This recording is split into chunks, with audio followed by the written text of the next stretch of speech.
Bonjour à toutes et à tous et bienvenue dans ce nouvel épisode du podcast d'un couple entrepreneur. C'est Guillaume et je suis hyper content de vous avoir avec moi aujourd'hui.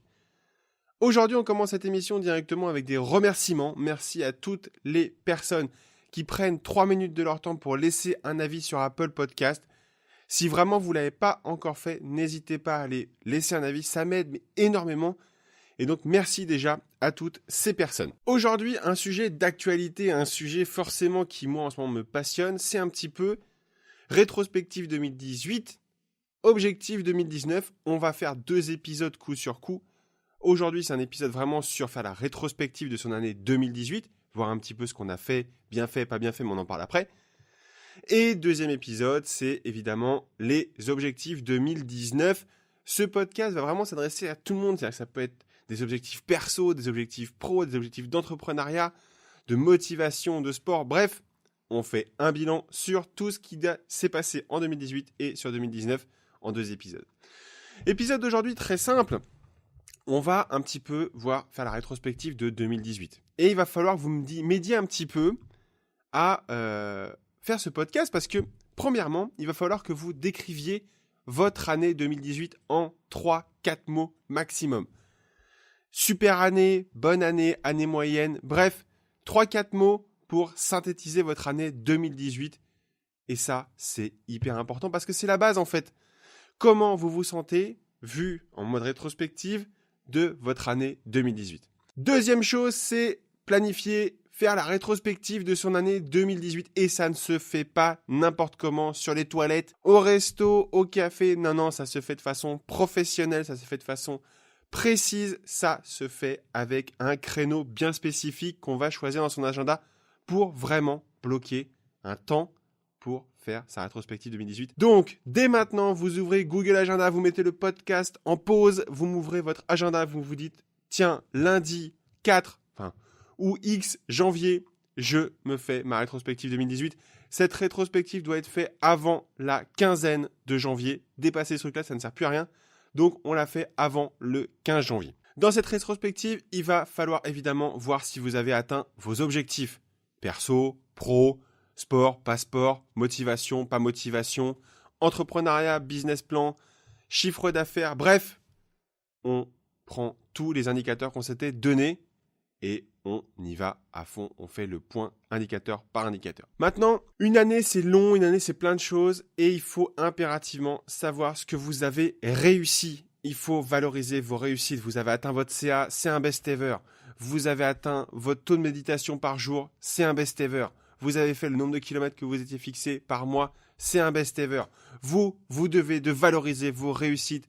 C'est hyper important d'être fier, nom de Dieu, de ce qu'on a fait dans cette année 2018. C'est important de valoriser ses réussites.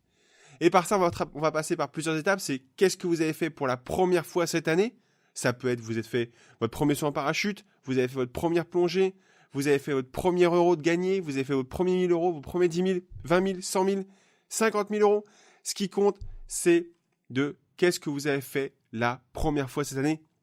Qu'est-ce qui vous a permis de faire la première étape de votre première fois ? Et ça, c'est important, on le dit tout le temps, mais le plus dur, c'est de passer de 0 à 1. Qu'est-ce que vous avez fait pour la première fois cette année en une phrase ? C'est simple. Quel est votre plus grand apprentissage cette année ? Moi, personnellement, c'est évidemment l'anglais. Cette année, je m'étais dit, cette année, je veux parler anglais. I would like to speak English. Donc, important, quel est votre plus grand apprentissage cette année, que ce soit culturel, personnel, bref, quel est votre plus grand apprentissage qui n'est pas pareil que votre première fois. Autre sujet, c'est de faire des retours d'expérience sur ce qui s'est mal passé cette année. Il y a forcément des trucs qui vous ont pas plu, des trucs qui vous ont déplu, des clients qui étaient insatisfaits. Eh bien, vous allez faire un retour d'expérience pour voir comment vous allez pouvoir gérer la modification de vos procédures, de votre façon d'aborder le sujet pour que ça ne soit plus une mauvaise expérience, mais que ça reste une bonne expérience, ou en tout cas une moins mauvaise que les années précédentes, mais ça sera dans l'étape bilan. Et on va terminer par un point qui est important, lister les rencontres importantes et les personnes qui ont marqué cette année. Il est évident pour vous de noter qui vous a marqué cette année. Un influenceur, un podcasteur, si ça peut être moi, ça m'arrangerait.